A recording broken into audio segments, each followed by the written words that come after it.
Hey guys, welcome back to the channel. Today I'm working on a vehicle that we haven't worked on before on the channel. This is our 2005 Dodge Durango. We've owned this thing since about 2010 and I just drove it 600 miles. This is kind of our utility vehicle. We don't drive it a whole lot. It sits in the backyard. We use it to pull things, tow. It used to be a daily driver. It used to be our family car. Since we got the Jeeps, this just sits here. There is one reason I keep it around, and that reason is right here. I have plans eventually.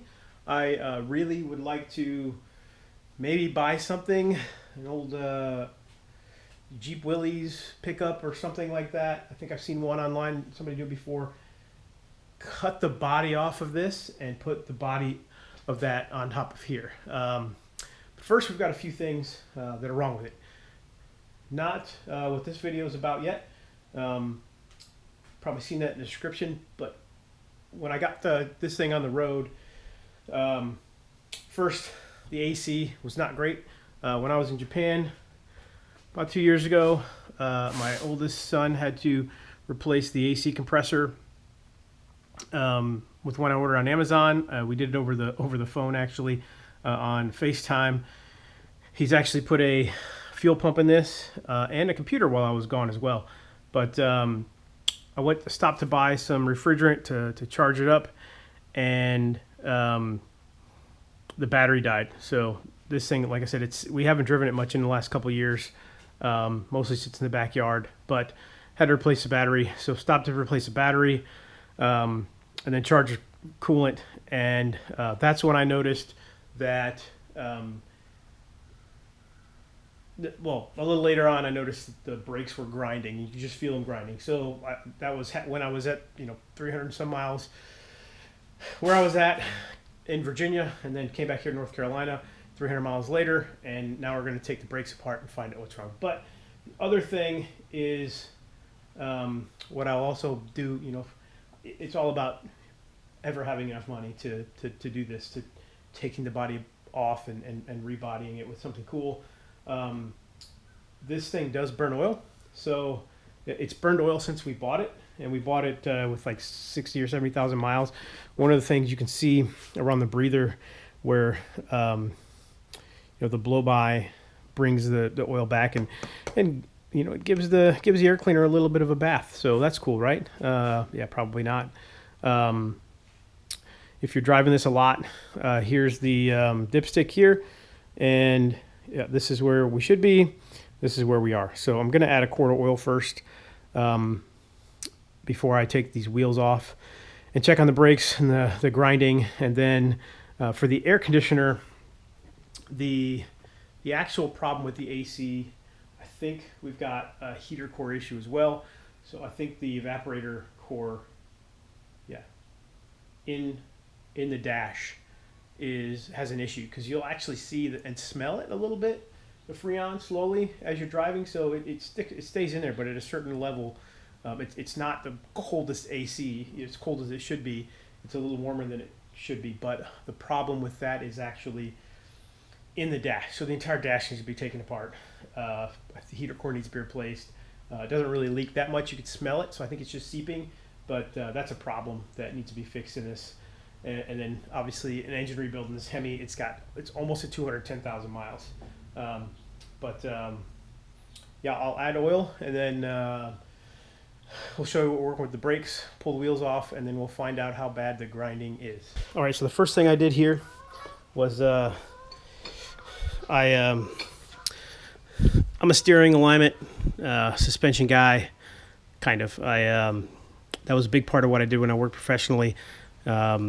Some certifications in Michigan, things like that.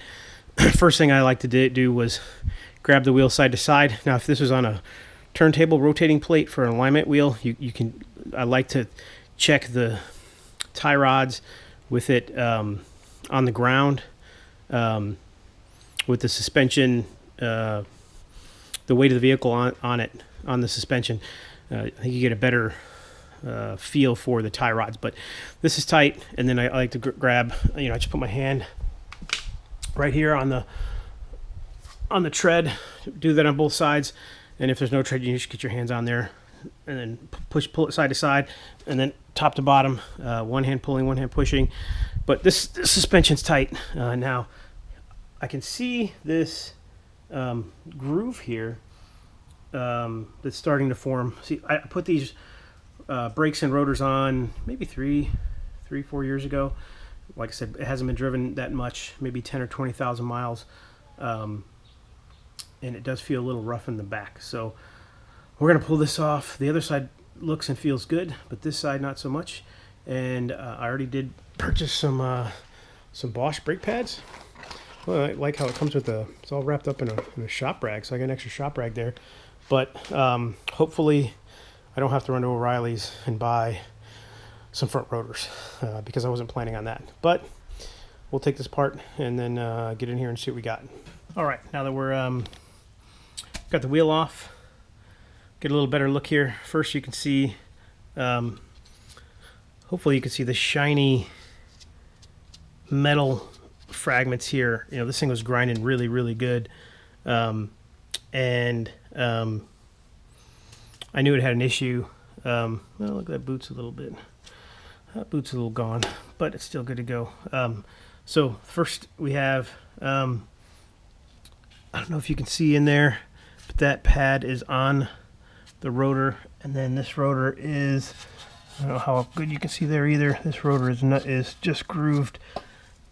They're still pretty thick rotors. Probably could turn them, but I don't have anywhere to turn them. I don't have the tools. It's just probably easier to replace it.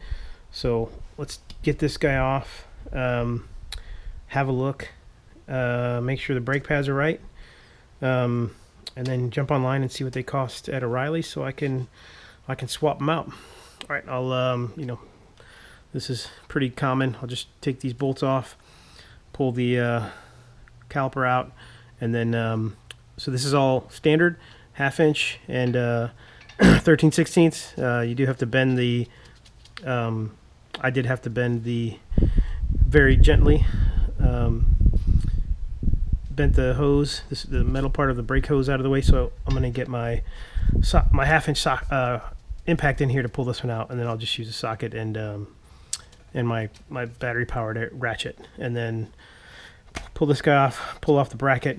I never seized these when I put them on, so they should fall right off.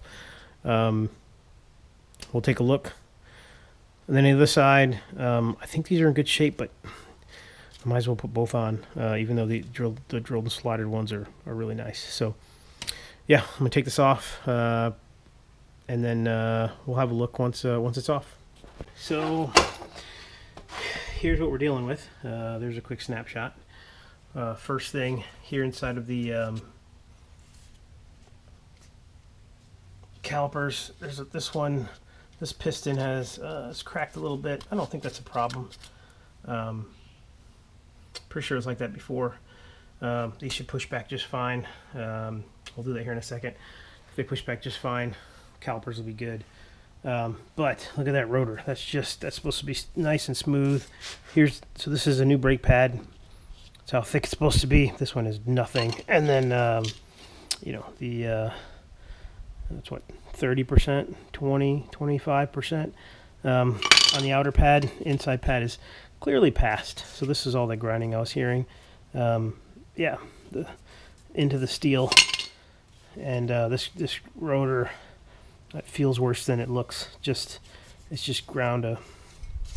It's gone. So I'm gonna have to get new rotors, absolutely.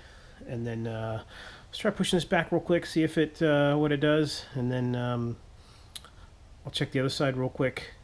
Might as well get 2 rotors, and then swing back and put this thing back together.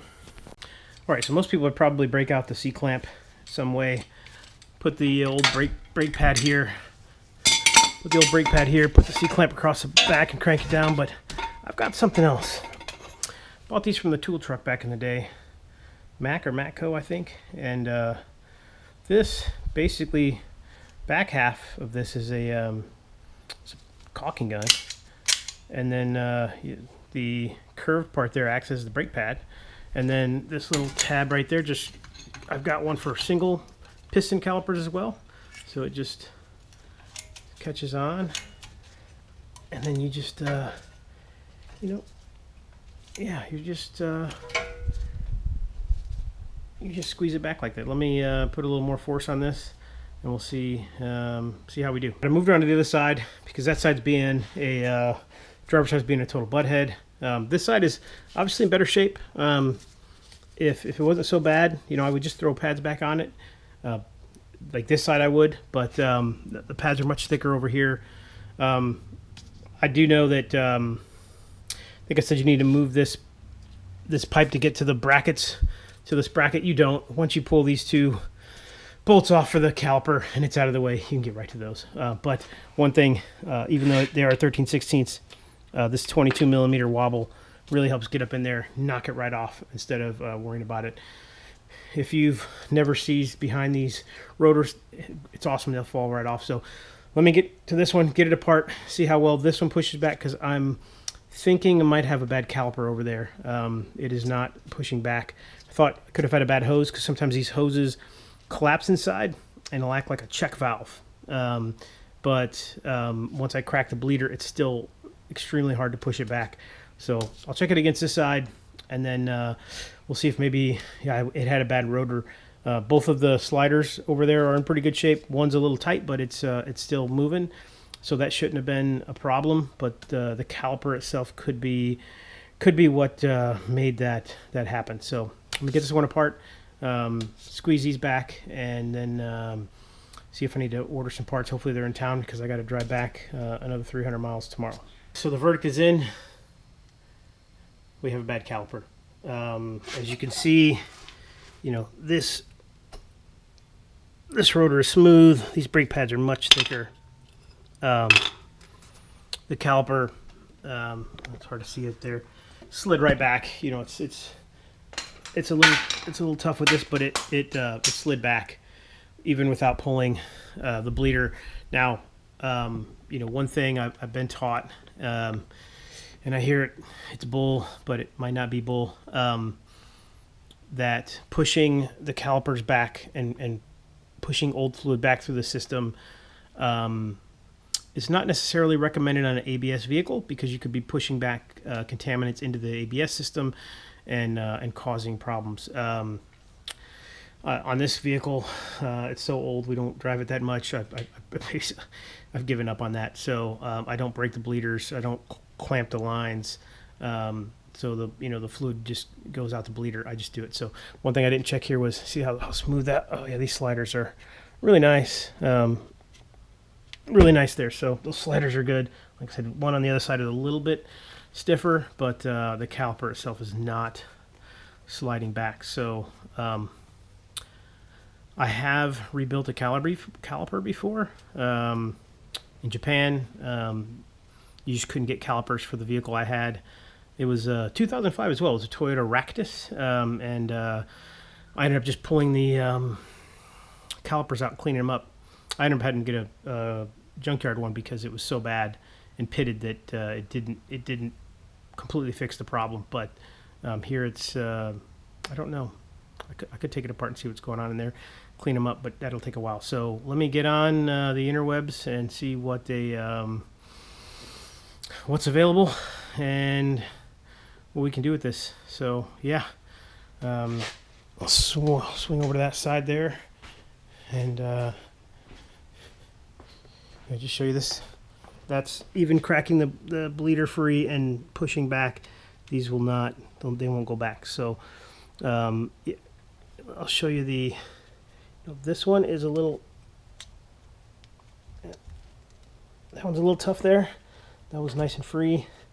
I don't think that this one being stuck a little bit caused these to do that. But even riding like that with the heat and the metal to metal, I don't think did that. So this caliper just went bad. All right, let's figure this out. O'Reilly to the rescue. Only a few $100 later. They sell this whole kit for like $65 with the caliper and the bracket. I reuse the old caliper bolts. I do not like these were actually shorter. They didn't have the machined end, and then they were different size. So I wanted to go with the originals because this is supposed to be remanufactured, but it came back with where everything was standard. Now it's metric. Also, people might hate me. They actually watch this. I replaced the or I reused the caliper bolt and the crush washers, brass crush washers. I've had bad luck before with that brass crush washer, so I've had them leak and not been able to get them to work. So when I reused them, they've done fine. So, but one cool quick tip here, besides always replace these stupid lug nuts. These are 7/8, and these 7/8 didn't even fit on half of them because it's actually a little cap. But take a wrench that the cone of the lug nuts fits into, and then tighten it down onto the lug nut or onto the open end of the box end wrench, and it'll hold this caliper in. Otherwise, the caliper is tipping, and it's hard to get the brake caliper. I'm sorry, on the rotor. Hard to get the brake caliper on the rotor. So that's one of my tips. I did go ahead and never seize behind here. It was already pretty good never seize, so didn't take much more. But for these brakes, it's pretty simple. Obviously, it's the opposite of the other side. So there's one tab right here that goes into this little locking tab here once you take these two bolts out. And then down here has two tabs, one here and one here. So this one sits in. So you set the bottom in, and then the top pushes right in, and then it just lines right up with the brake pads. You put the brake pads in first. So I've got some. I went ahead, and these new calipers do not come with. I mean, the sliders were sliding really free, but not very well. So I just went ahead, and I've got some of the synthetic brake lube. I took those sliders out, added some extra brake lube to them, and then put some of that here where these brake pads slide back and forth. I've seen and heard people put them on the back of the brake pads, but I didn't do that in this case. So that's it. I'm going to do the other side. Then I'll crack these bleeders, give it a little gravity bleed, and then have the someone come out and help me bleed these brakes, and we will be all ready to go. So I'll do that to the other side. I did on the big bolts in the back for this bracket, I did put Loctite on there. So I like to Loctite those bolts on. So I put Loctite on, and I ran them on with the impact. So we're all set here. We'll go to the other side and put that one together. Then we'll bleed it, and we'll get this thing on the road. So final thoughts on why this caliper went bad. Yeah, this Durango it's almost 20 years old, and it has almost 210,000 miles on it. In fact, when I drive it back to Virginia tomorrow, it will roll over 210,000 miles. So probably age. Should I have also replaced the brake hoses? Yes, absolutely. They were not in stock. I will. I'll figure it out. They feel fine. I think they're going to be okay. But I don't have time to put them on and drive back. So we'll find out, right? Yes, these are drilled and slotted. They're nice, but no, they're not expensive. I bought actually 4 of these from Amazon, like I said, 3 or 4 years ago. So the back has drilled and slotted as well. Was there a noticeable difference? I have no idea. Don't think so. I did pull with this thing. Maybe that helped when you're pulling a big trailer. I don't pull with this thing. I don't pull an RV. I don't pull anything with it. Maybe I'll grab a trailer or something every now and then, but nothing heavy duty enough to require extra brake cooling. So I think we're going to be fine with these, but these were not that expensive on Amazon. These probably cost these were like $90 a piece. I would probably bet that if I went back 3 years on Amazon, these front rotors from O'Reilly's, and they're probably the same price for everywhere else, cost the same as 4 rotors and brake pads from Amazon. So you can get the brake pads and rotors from Amazon for like $120 or $130, something like that. The front's really cheap. So most of the costs were in these rotors. About these, Obviously, all of this is standard sizes, but for some reason, everything came back with metric on it. So, yeah, it obviously goes overseas, gets cleaned up, put back together, and then comes back with metric bolts. What did they mess up? So, on these brackets here that hold these together, there's one. You can see here, one's longer than the other. So one short bracket, one long. So this one is a little bit longer, and that one's a little shorter. For some reason, these came with 3 short ones and 1 long one. So yeah, I don't know why, but luckily the brake pads themselves came with those. So and they seem like great brake pads. So yeah, my lights are dying. I'm gonna finish letting this gravity bleed, and I think that's it for the video. So thanks for sticking around for this long. If there's any updates to this, I'll throw them in, but I think this should be it. So I think we'll be good to go, and if this is it from this video, then you know that this is the solution. Again, yeah, maybe I'll get in there and replace that, but yeah, this thing has a lot of miles on it, and if I ever want to rebody this thing, I'll bring you guys along for the ride, but first I need to be able to afford it. So we'll see how that goes. But for now, the front brakes are completely new. Let's let this continue to gravity bleed, and we'll see you next time. Thanks, guys.